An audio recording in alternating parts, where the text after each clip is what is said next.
summary at the end? Was that you, Misty? Was that me? I think so. You said, Okay. I think you said last week you were going to do the summary. Yeah. I would love to. Let me hold on just a second. I'll be right back. All right.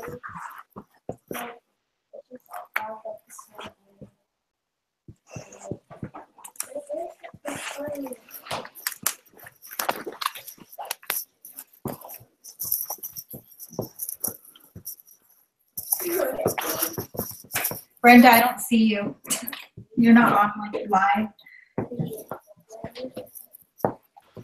Yeah, I don't know. My picture keeps going out, but I'm really okay with you not seeing me. That's Okay. like I have no makeup on and my hair's in a ponytail. This is all cool. I don't know why it's not showing me though. Okay, well, I'm good and I'm back now, ladies. So I'm ready for recording. Awesome. Okay.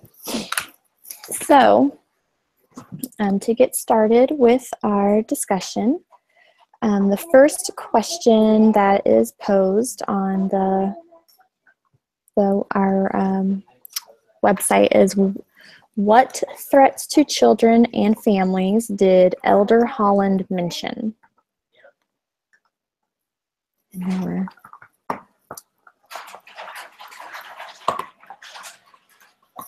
I start? Sure. I guess. I think he actually mentioned a lot of things. Like there was one time he just kind of went through a list and he was like pornography, sexual violence, physical violence. But I think the one things that he was really talking about was checking our religion at the door was one that really kind of caught my eye.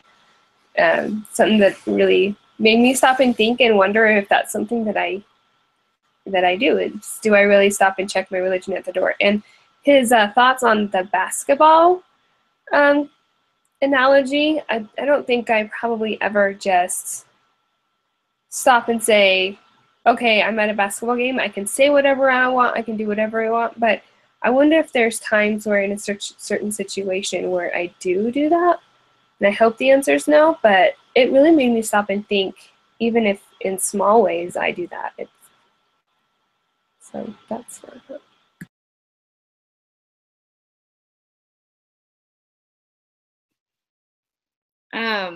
I thought that was a really interesting analogy too. I think, like you said, one of the big things is checking your religion at the door, and whether it's your neighbor's door or like your family's door, because you can be more sarcastic around them, or you can, you feel different around different people. And my husband and I, we live in North Dakota and we work in the oil fields.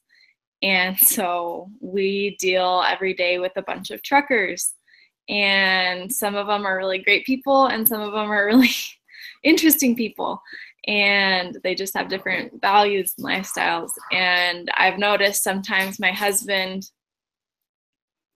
sometimes teeters the line a little bit when he's with his drivers, and that's one thing that I brought up with him. It's like, hun, like, you're an example and you always have to be. And he's a great missionary and everything. It's just sometimes he wants to feel like he can connect with them. And so I think regardless of who you're around, or even just being out in the world, I think one of the biggest dangers to families and our kids in this day is the world right now and how it is. So I think just making sure that, like you said, we're never checking our religion at the door, and we're always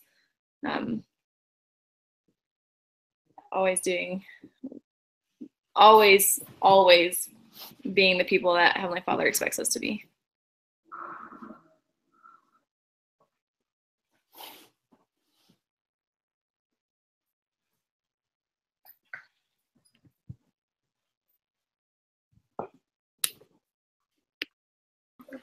Yeah, I would agree with all that also. But yeah, I think that was his biggest message, was making sure that we are always representing ourselves and not checking our religion at the door. Does anyone else have anything to add to that, or are you ready to move on to the next question?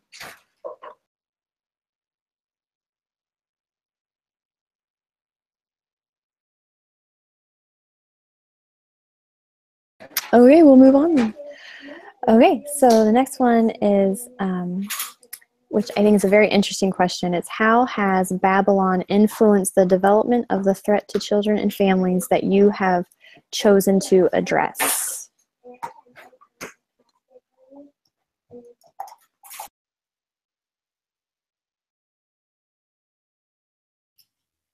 Sorry, is this talking about our the issue that we chose for our essay or project?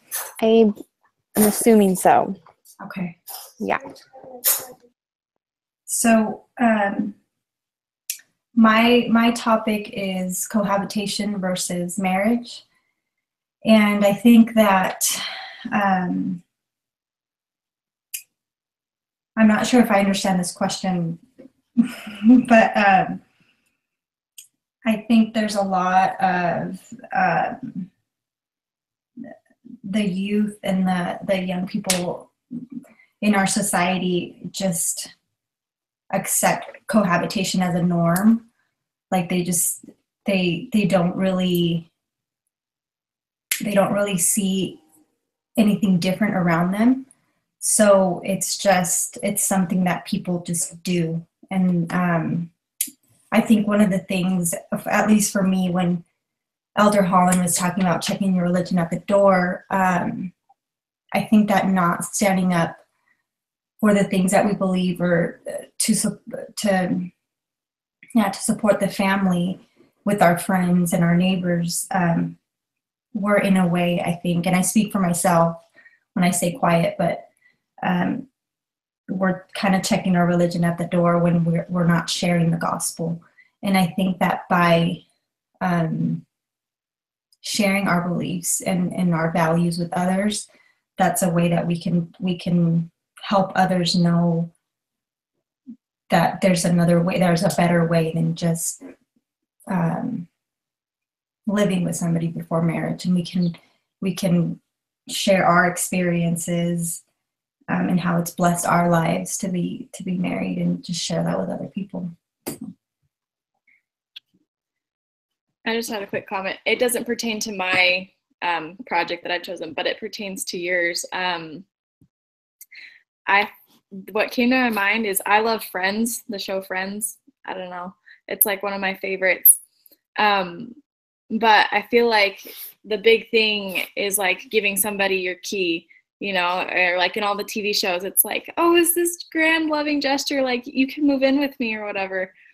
And I just like, I feel like Babylon or like the world is just really trying hard to portray like these things that aren't actually going to be really good for like the couple or the family, or, you know, but they're portraying them as what's normal, like you said, or what's okay or what's desirable.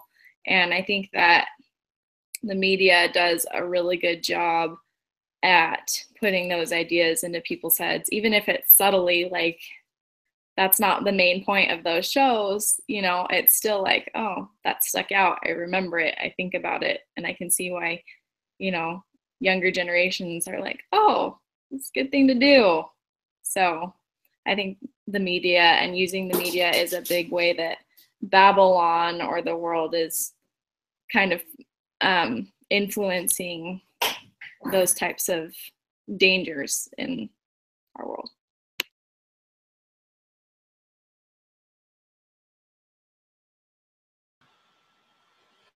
I think that you guys are completely right. It's interesting how cohabitation has become such a normal thing now, and it's like a pre-test for marriage or something like that. It's and my husband's coworkers, I get to know them pretty well, and he brought up something about having a father in the home, and to me that seems very normal, and that most people in the world would feel like that's a good thing to have a father in the home. But he works with like several single moms, and he mentioned something about it, just kind of assuming that, well, maybe they may not have a husband, but they might still at least think that it's a good thing. And they blew up at him. It was really crazy. They were just like, how dare you say such a thing to us?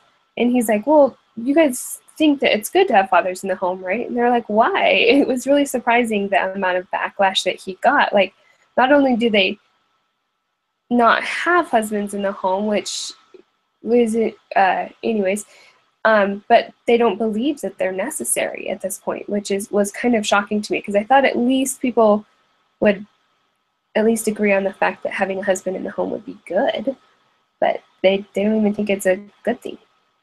So I thought that was interesting. Mine was on pornography, and I think that's just like, I mean, there's so much to say about pornography as far as Babylon getting into.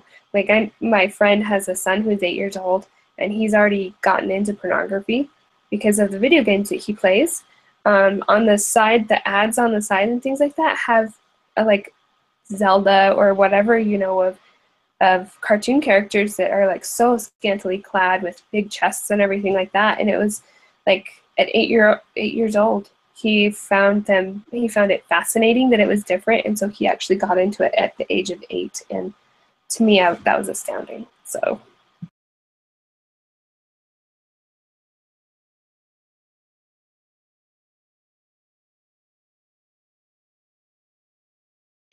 Kind of going on with that, so my topic is the curriculum that's in the schools and being taught, and the poor education, I guess. And one of the things that has really stood out to me is it was kind of mentioned in the very, very first folder that we opened, but sex education. I went through and I started like going through and trying to figure out like what's their curriculum, what's their goal and their agenda. And they are starting in kindergarten to teach them about sex education now. That's like 5 and 6 year olds. And so I am first off, they're taking that right away from the parents. They're making it seem like it's not the parents' job to teach the children. It's now the government's job to teach the children, you know? And I feel like that's a very, very subtle way that the government, not government, but that Satan is using to get into the homes and destroy the family. I know it seems like it's probably not very much at all, but it's, he's making it seem just like, oh, I forgot your name, I'm so sorry. But like fathers are unimportant, right? Is what they're trying to make everybody feel like is a norm. They're trying to make it a norm that mothers and fathers aren't necessary, as part of destroying the family. Anyway, so that's what I found.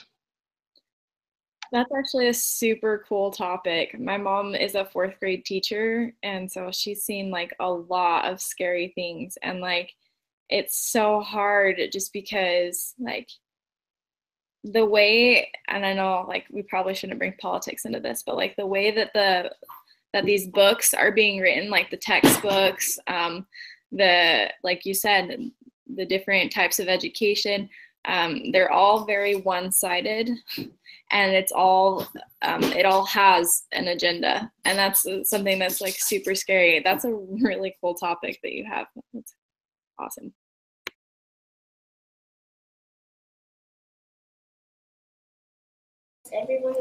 Yeah, I think that topic is really interesting too. It was already full because I wanted to get in that one too.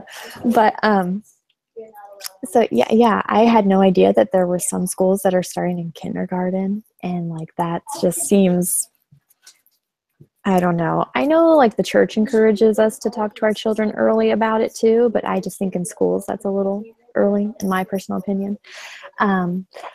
But it just reminded me that, you know, speaking of that, for I'm taking the practicum class right now too, and I chose the online curriculum option, and my partner and I, that's what we're doing. We're doing the, you know, how to talk to your kids about puberty and about the sex talk and, you know, all that. And we both chose that because we both have kids that are about to be in that phase of life. And we're both like, I don't know, like, deer in headlights. So we're like, okay, we're going to educate ourselves and hopefully try to educate others. And like we've been doing our literary research. Oh my goodness, there's so much stuff out there that is just not in line with family standards, like, at all. It wants to talk about how, oh, it's okay, like, it's okay if you're a girl and you like another girl, more than just a friend, kind of thing. And I'm like, but that's, like, that's just how the media is trying to come in and attack our families and make it completely mainstream.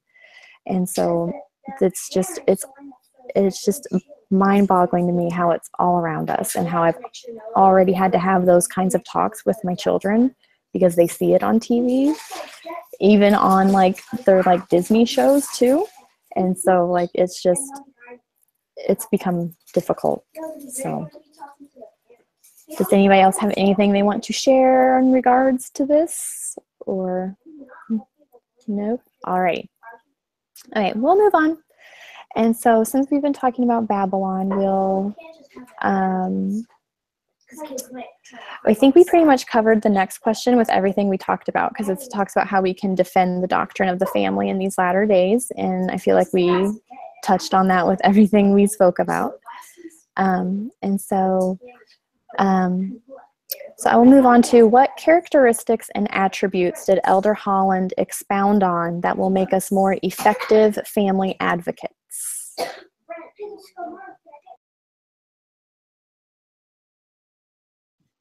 Super cool when like real life mingles with like what you're learning in school.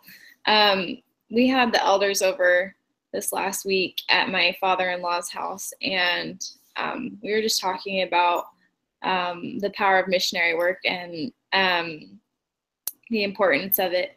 And the first thing that kind of came to all of our minds is the attribute of charity, and having charity and the struggle of having charity. It talks about in Preach My Gospel and in the scriptures about the fight that you need to have to gain charity, how you need to be begging Heavenly Father in prayer to have that attribute. And I thought just how crazy that was, because I mean, some attributes can just come so easily, but charity you actually have to work really hard for. And I think that once you have charity, you can really see everyone around you for who they are, which is children of God. It's super hard to not get distracted with everyday life and just see things as problems, or see people and like, oh, that's not my business, I don't have to worry, or, anything really. I mean, we just get in our own little bubble and we live there comfortably, and it's great. But I think when we are actively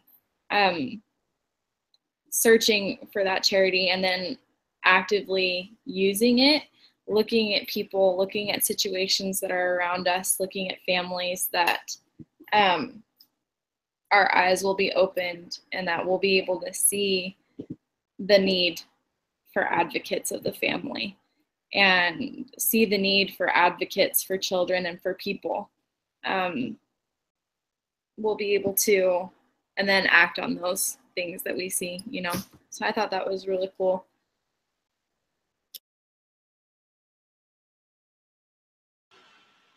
I thought Elder Holland said something that was really interesting. Well, two things that really caught my eye for that was he said that we shouldn't judge not according to appearance, but use righteous judgment. And then while we judge, I like the other flip side of his coin that he says the church can never dumb down its doctrine. It is the only high ground of the revealed truth that we have, any ground in which to lift another. And I thought that was a really interesting comment, because I love how he puts it to, if we really go down to everybody else's level, then we have no way to lift, because we're in the same spot as everybody else. And so his comment about being on the high ground while not judging, I thought it was pretty cool to hear that analogy, that we are not bound to say that we don't have to say that everything that we believe, but we are bound to not even look like we don't believe. you know what I mean? We made a promise that we're gonna avoid even the appearance of evil or of things that we don't believe in. So I thought that was a really good comment. Maybe if we can be non-judgmental and like continually in our thoughts and our actions and especially in our deeds show what we believe and just kind of stand there. I thought that was great. So definitely.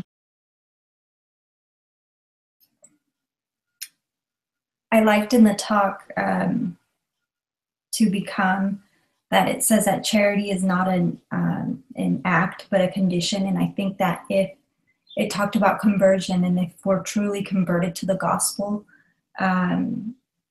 we do things for the right reasons. And Elder Holland, when he was talking about the situation with the basketball game, he said he wanted to choke the guy, but he knew that he had to be the bigger person and he had to be Christ-like. And he said how we respond in any situation has to make things better and not worse. And I think that's really hard to do, especially when we're trying to defend our beliefs and we see somebody else disrespecting them. But just like you guys have been saying, like, we have to see people as children of God, and in the moment, or just step back if somebody's being confrontational. You just pray to know how to respond and how to help, because most of the time people need help. And also not judge based on appearance, but if we do have love for them and charity, then we won't be as likely to judge others, I think. So.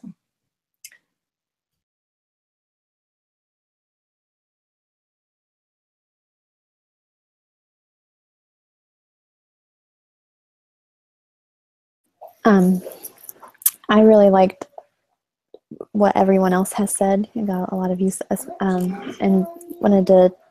I had a lot of the same thoughts as Brenda, that he told us to that we could judge righteously, but then I also like that he added to beware of righteous indignation, and that that we're not becoming self-righteous either. So that way we can, still be living that Christ-like life and still be making righteous judgments, because he said if we are making self-righteous judgments, I don't know why this stood out for me, it made me laugh. Then he said, then we are a bunch of idiots acting like pygmies. And like, it was a really good visual for me. Like, I could see that in my brain, and then I could also kind of laugh and then shake my head and be like, oh geez, I see that a lot in the world today, I feel like. And so it was just a really good, like, kind of reality check for me to, make sure you're not joining in on all that nonsense. And so, and then I also liked that he mentioned I think it was more towards the beginning, now I'm trying to remember, that we, all of us are ladies here, so we are familiar with it, that we need to, he mentioned the young women's theme and how we can live the young women's theme. And that's something that has helped me a lot when I'm having like a super hard day, or I'm frustrated with like anything, with myself, with others. I go back and I, re-say the theme to myself, and it always helps me feel better. I feel like kind of dorky admitting that, but it always helps me feel better every time I kind of re-say it to myself, because then it kind of puts me in my place, and it's like, okay, I can do this. I can be a good example, and I can, not be brought down to that level. So, yeah. Does anybody else have anything they want to add?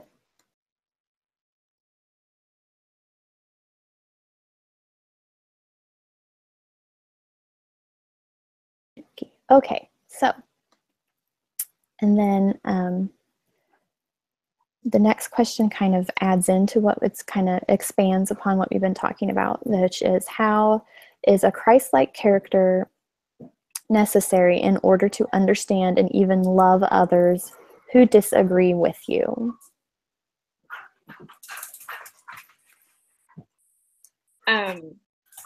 Going back to this experience we had with the missionaries, my father-in-law, when he was on his mission, his parents got a divorce. And when he came home, he was just saying how things were really hard for him, and he was coming home to a different ward, he was coming home to a different home, a different family, a whole different setup. And he was telling us how angry he was. And he said, but I remember coming home and seeing my mom walking across the yard or something. And he's like, and I didn't even see her body, I saw her spirit. And I knew at that moment that Heavenly Father was helping me see who she really was. So I wouldn't hate her. So I wouldn't be angry at her for putting me in this situation of confusion, of pain, you know. And I think that these qualities that, you know, qualities and attributes that Christ have are so necessary to be able to have our eyes open. And even though there are so many different times when people do us wrong, or, you know, when situations are bad, I feel like as long as we're doing our part to have those characteristics and qualities, that Heavenly Father can do his part in helping us see those people as who they really are. And I think that that's one thing, is we always just need to be asking Heavenly Father for that help to give us what we lack, because we're never going to be able to be 100% perfect like Christ. But if we're asking for that help, then we can have that extra power on our side, I feel like.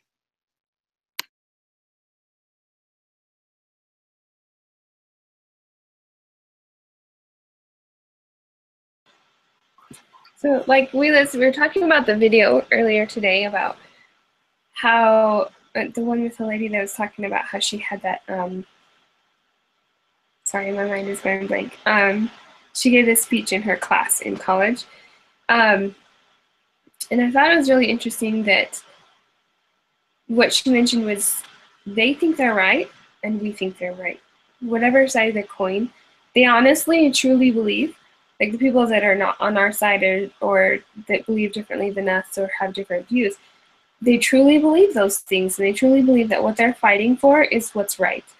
And I think that being able to see that is part of having like charity and having a Christ-like attitude, because it can give you compassion and sympathy for them, and it's a lot easier not to hate them, or because I don't know, sometimes I look at these things and I'm like, are these people just trying to destroy the world or what? You know, just like it feels so wrong to me that it's just baffling to me that that's something that they actually believe. And then, but having that ability to really look at it in a Christ-like way kind of opens up my view and my compassion for them.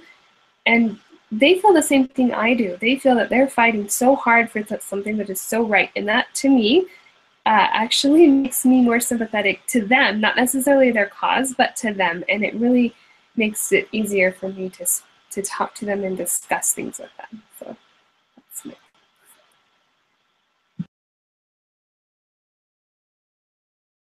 Yeah, I'd have to totally agree with that. And it reminded me of the other video that we watched, where I think the church put it out about the girl who's in class and the other classmate kind of attacks her.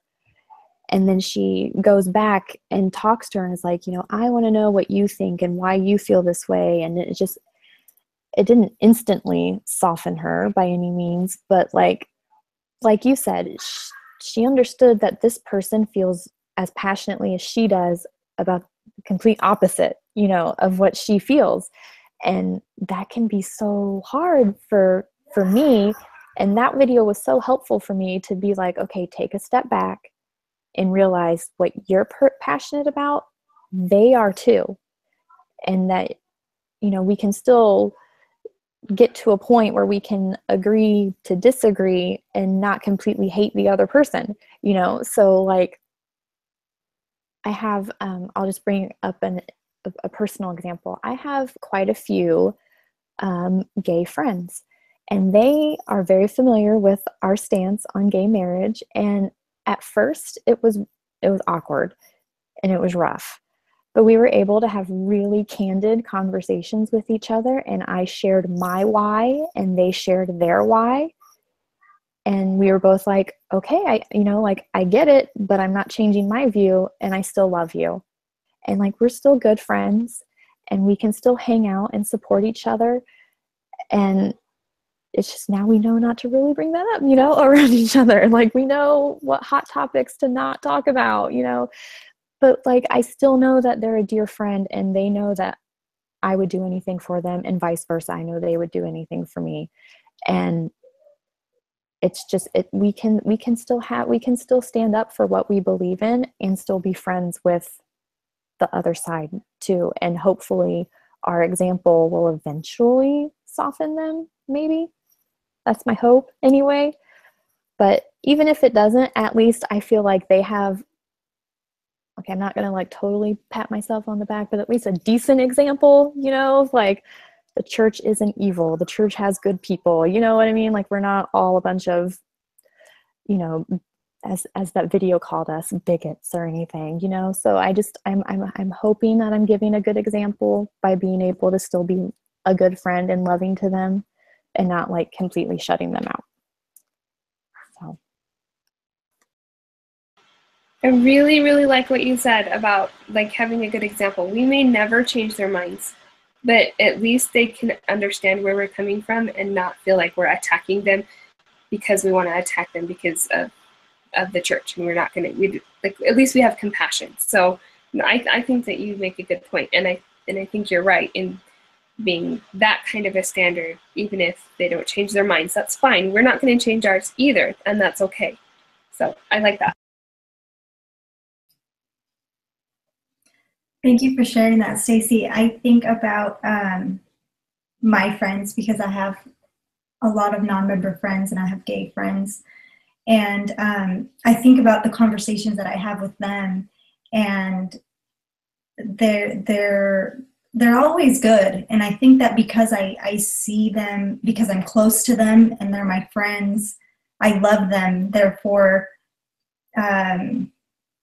I speak to them out of love, and I think they know that. And I thought about righteous judgment, and I was trying to think when Elder Holland was talking about that, I was like, what does that even mean? But I think we judge actions that we may help others. We're not just judging because something's wrong and that's it. But he gave the example of our children, that we'll always judge their actions because we want them to succeed and we want them to be happy. And I think that if we talk to people like they're our friends, we'll have an easier time sharing our beliefs and our values.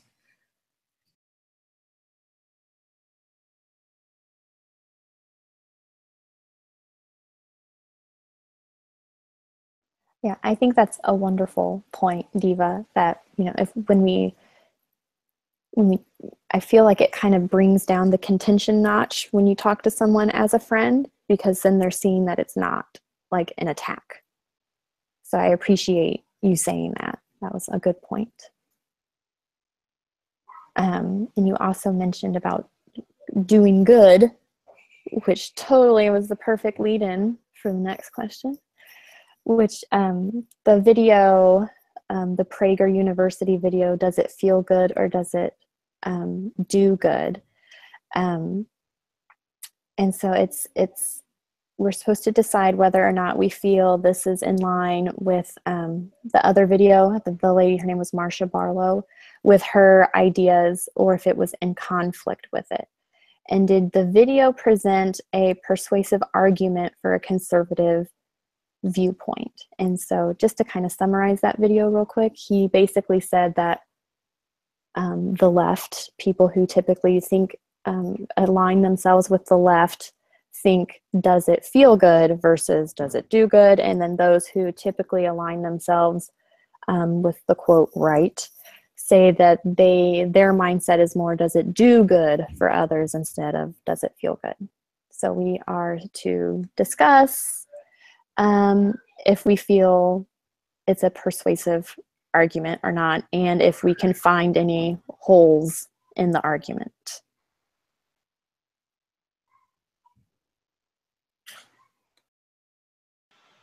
Okay, you guys, I think that it's a great point, but it's not very persuasive. Like, I tried to look at it from like the other side of like the left view or whatever, and I think that they could argue, whether we believe it or not, that having two gay parents or something like that is perfectly good, and is actually it is good.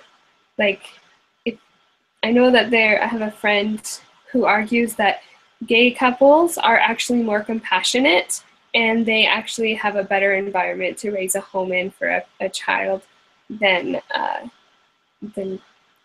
mom and a dad.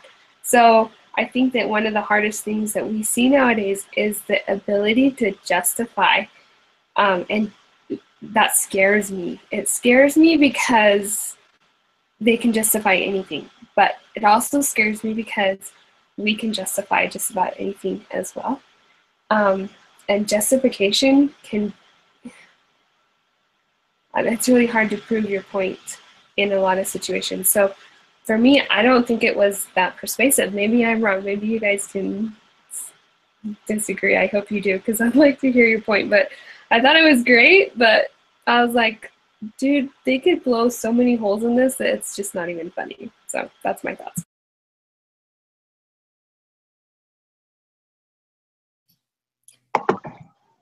Just really quick, I think the argument with gay parents and families with same gender parents, we go back to the need of a mother and a father in the home. And I think that I'm sure there's studies, I don't know them, but I look at the families in our wards, in our communities, and I look at my own family, and it's so important to have both parents in the home. And I'm sure if I really looked into it, I can come up with a good argument, and not people aren't going to feel good about it, but it's going to be the right. It's going to do more good, I guess. So, anyways, I don't know what I'm saying. Diva, I actually was gonna say the same thing. It's like, my husband and I were devout PragerU watchers, so I mean, it's pretty hard when a video comes up where you're like, oh yeah, I remember I watched that on Facebook last month. I clicked like on it, or whatever. But you have to bring it up in a class and Bandit, stop. But you have to debate it, and like you were saying, Brenda, just about anybody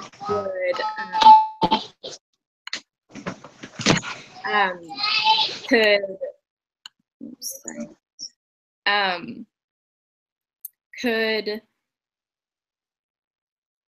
justify just about anything. Like you were saying, it's a lot easier to justify any type of action rather than actually look at, does it actually do good or does it feel good? And I think that kind of like Ziva was saying, I would be interested to go in and do a lot more research and see studies, see projects or experiments, not necessarily experiments, but see specific studies done where tests were made to see the importance. And I'm sure, like Diva said, that there's tons of studies done on the importance of having a father and a mother in a home, or the stability of the different family situations. As far as being able to poke holes in that video, I think that, like you're saying, anybody can argue any point, but it just comes down to the substance behind your argument, and I think a lot of I do agree with a lot of the things that video says, as far as like, we're gonna allow we want everybody to be equal and to have everyone do what they want to do, which is great, but at some point a line's going to be crossed.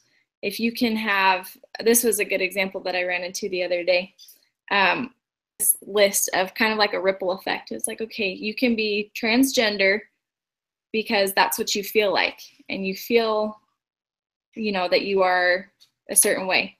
And then so the next one was, well, I'm transracial because I feel like I'm a Black lady born in a white lady's body.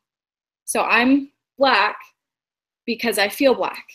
And then it was, well, I'm ageist or something.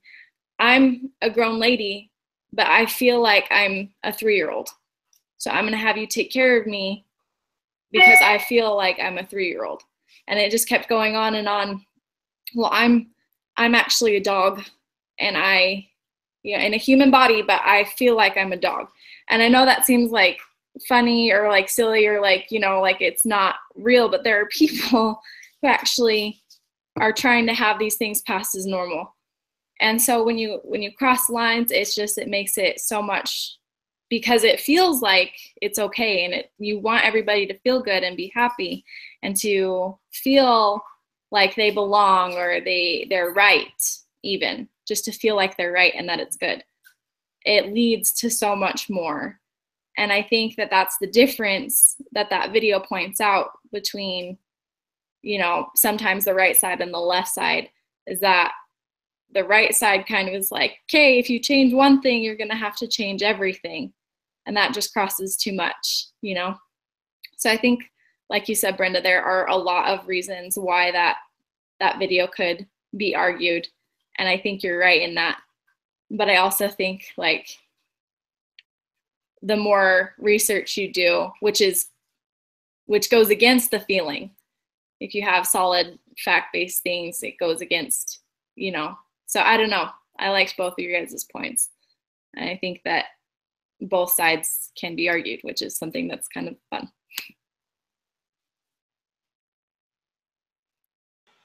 I think you make some really good points. I like the if I was your list of how everything affects everything and how far it can go, because I think that's really important to, as we do discuss this with people, like, okay, so this is all great and all, but then look at the consequences. And I think the consequences, like you guys both said, should speak louder than how does it feel, because like you said, does it do good or does it feel good? And there are a lot of studies out there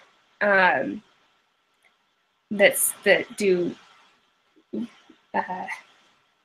advocate for male and female as the head of the household, which I absolutely love reading those kinds of things.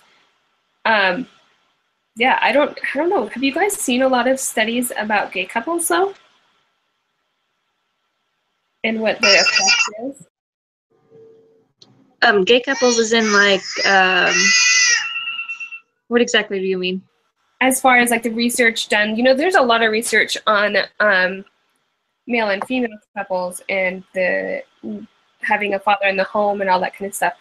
Personally, I don't know of a lot of research for having two of the same sex raising a family. I know that there is some, and I've read some of it, but I don't think it's as extensive, because I feel like it's a newer thing to research. Am I wrong? Do you guys know of more than I do?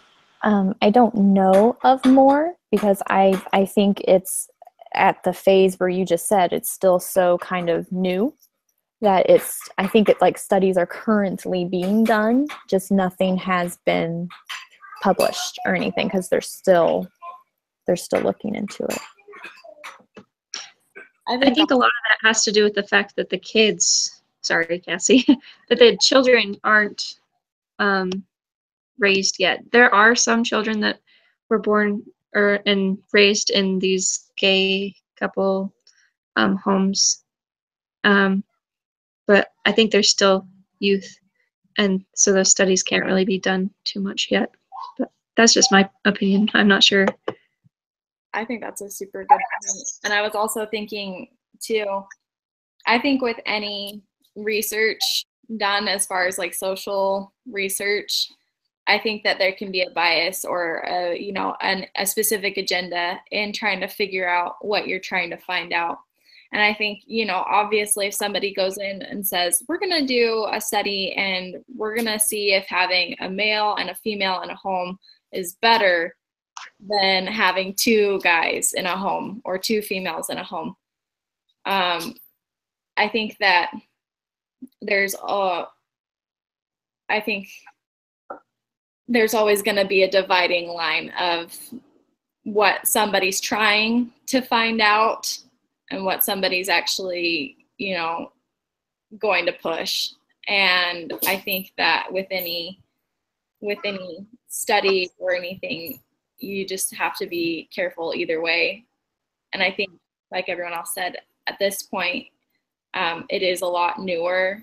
And I feel like if any studies came out right now, I don't know if I'd be able to fully trust right now, because that's the big thing. There are lots of people that really want this type of family to be pushed, which is,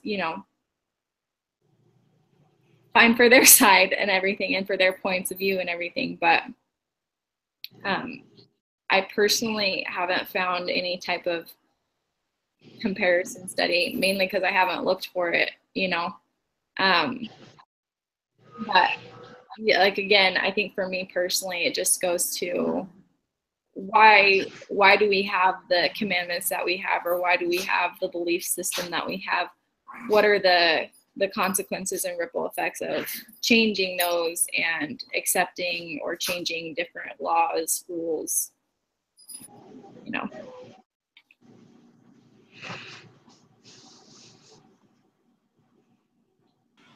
Can I ask a really crazy question? Have you guys ever thought if you would be on another side or more sympathetic if you weren't a member of the church?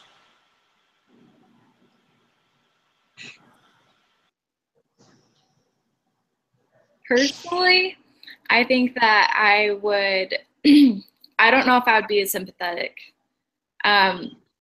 I think that having the views and the belief system that I do makes me more aware of other people. It doesn't make me want to change my position, being sympathetic or aware, or having love for those people. I don't know if my thoughts, or if I wasn't LDS, where I would be. I probably just wouldn't care. I mean, like that, I guess that's probably where I would stand, because like I've led a pretty normal life. I've never had any type of swaying feelings myself. So I feel like I probably just wouldn't care what everybody else was doing. But I do feel like being a member of the church helps. I mean, like, it may make me more wary of that type of situation, but I definitely feel like I've been judged myself, and I try really hard just to show love and compassion for everyone. So even though I might not agree with certain things, I've always tried to make that person know that they're loved by me and by their Heavenly Father. And I think that if I didn't have that, like I said, I probably just wouldn't care. Like, I probably wouldn't care about other people's situations, or, I don't know. I guess I can offer a semi-unique perspective. I've only been a member of the church for like 5 years. So I've spent most of my adult life not as a member. For me personally, it didn't change anything. It wasn't ever something that I, quote unquote, supported or anything. Just because, and I'm also from a very conservative area where I was raised, so that just kind of went hand in hand. But so I don't think necessarily being a member of the church would make me less sympathetic to their, I guess, cause. I feel like that's not the right word, but that's the only word I can think of. So, I mean, like I said, I still have many gay friends. You know, I even have a few transgender friends, and like they just, it is what it is. Like they've got their views, I've got mine. They know I love them. I know they love me. I mean, I don't know. I guess my biggest thing is like the whole love is love argument, because I'm like, but I do love my friends. So like I kind of don't get that how you can throw that at me as an argument, because I understand love, because I do love my friend just like I love my family, but it's a different kind of love. So I guess I feel like I really didn't answer that question very well, but that's, I guess, my perspective. So. Sorry, it's a weird question. I'm with you, Cassie. I think that I would just be more complacent about everything. I think I would still believe a lot of the same things I do, but I think that's where the scary part is so many people who are just complacent about it. And that's just as dangerous as those who are very for it, I think, because they won't fight against it, I guess. So that was it was a weird, I'm sorry, it was a weird question. I just wanted to know.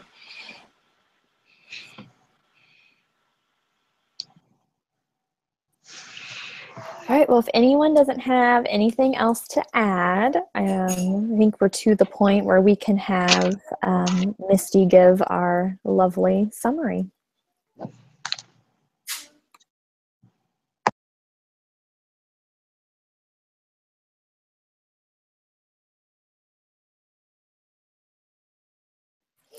Oh, Misty, I think you're muted. Sorry to like interrupt you.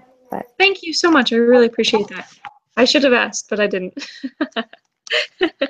Okay, so far we have went through and talked about how we don't want to check our religion at the door, no matter what happens. And a lot of times we can use different ways of doing that. One was mentioned was sarcasm, and we just have to remember that we have to learn to live with the values that everybody else has, while staying with our values. And one thing that was mentioned was that sometimes the views that we have aren't the same as others, such as like having a father in the home. Like they don't really think fathers are supposed to be there. But we always have to remember that we are Heavenly Father's representatives. We talked about cohabitation and speaking up instead of just being quiet. I know I have a problem with that as well. So that was a really good thing to hear. We know that media is used to make things look normal. We talked about educating our children and the agendas that the curriculum has, that standards are more skewed now, and that the attack is becoming more mainstream. Attack on the family is becoming more mainstream. We talked about characteristics that we need to acquire, and the major one was charity, and that we need to beg Heavenly Father in our prayers to see the people the way He does, and keeping in mind the young woman's theme that we stand as witnesses of God because we are daughters of our Heavenly Father. And we also mentioned that charity is conversion. And Heavenly Father will help us. He will open up our eyes. And also going along with opening up our eyes, we will also be able to still love those instead of attacking others with different values. So one thing was mentioned that a lot of times our contention, when there's contention, that just remembering that we love everybody, and we don't attack them, it'll bring the contention down.